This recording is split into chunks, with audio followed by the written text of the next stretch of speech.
Hey guys, Trudy nearly killed me this time, so we're going to go take her lab, which is the pond lab, which has a lot of cool materials and the new chip. So let's dive right into this new video.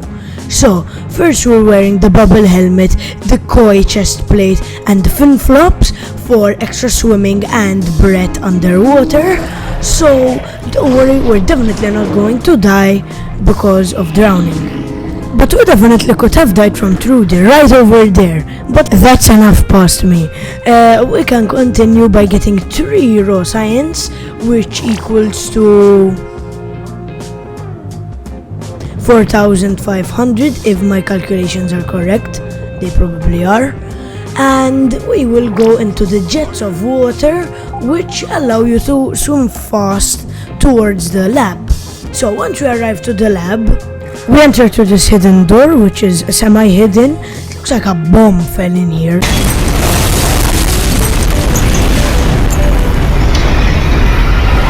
Anyway, there are these useless chests, sort of. I picked up the loot, but then I ended up dropping like half of it. We scan our hand on the scanner, and then we enter the room. There is a bed, as far as I know. If you want, there are some heals. There's the first torch. There's actually a regenerating torch, but since I already have a much better torch, I will use mine. And there is the mini boss, which is supposed to be for the first game where you're not that really prepared, but I managed to take it out in 2 hits. Very good.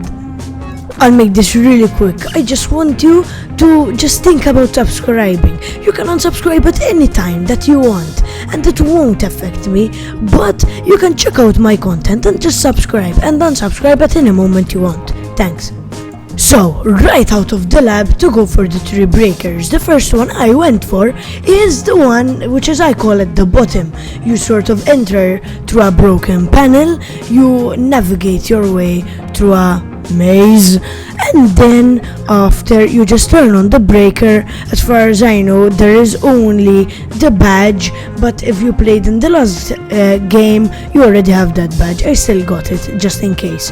Now, the second breaker is right where you enter, just to the left, to the left.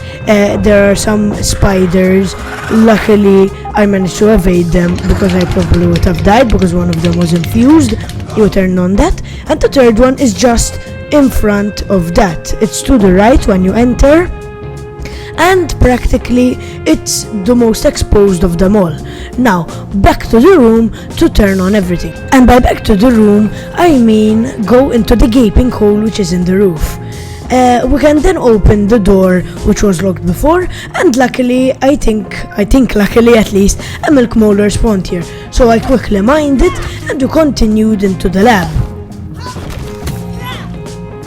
I sped that up so we're not tight on time, and now we can go continue the lab. We need to go down into the water, so we need to swim again into the door which is underwater. It's at the edge of the corridor, and then if you just keep on following the path, you might find some spiders, but if you just keep following the path, I managed to find 2 milk molars. I think I'm really lucky, but I don't know. Comment below.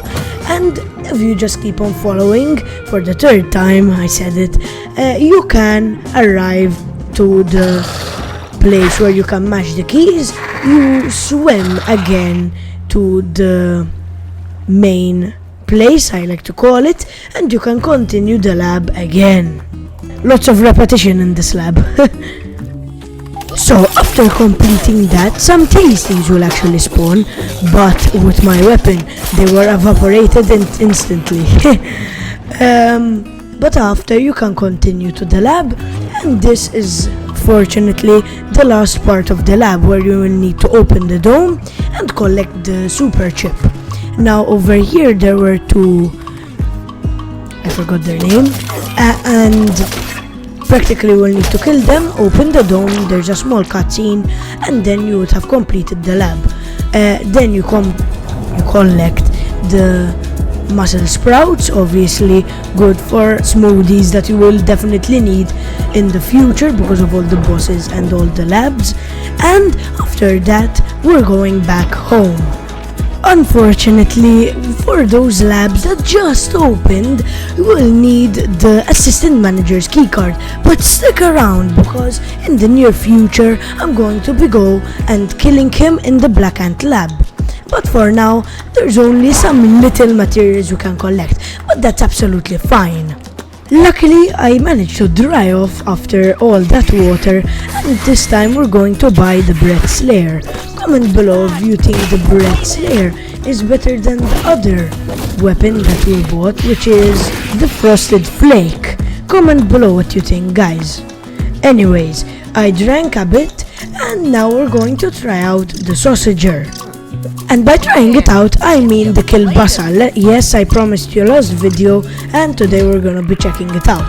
So practically it does max damage and very little stun, and we're going to try it against the infected wolf spider. Don't worry, I'm not gonna die, I'm too good for that.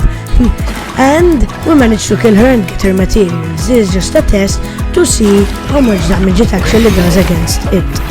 And yes, it did a pretty decent good chunk out of its health, so I would definitely recommend using it if you have the parts. I don't know if it actually explodes the crackable walls, we'll try that out some other time. Oh, and before I forget, we also need to give that chip to Burgle. Oh, don't worry, I remembered. But we still managed to get some raw science, but we couldn't buy any more stuff, as I had already bought the Breath Slayer. Thank you so much for watching, guys. Don't forget to watch my other videos and subscribe. See you next time, guys.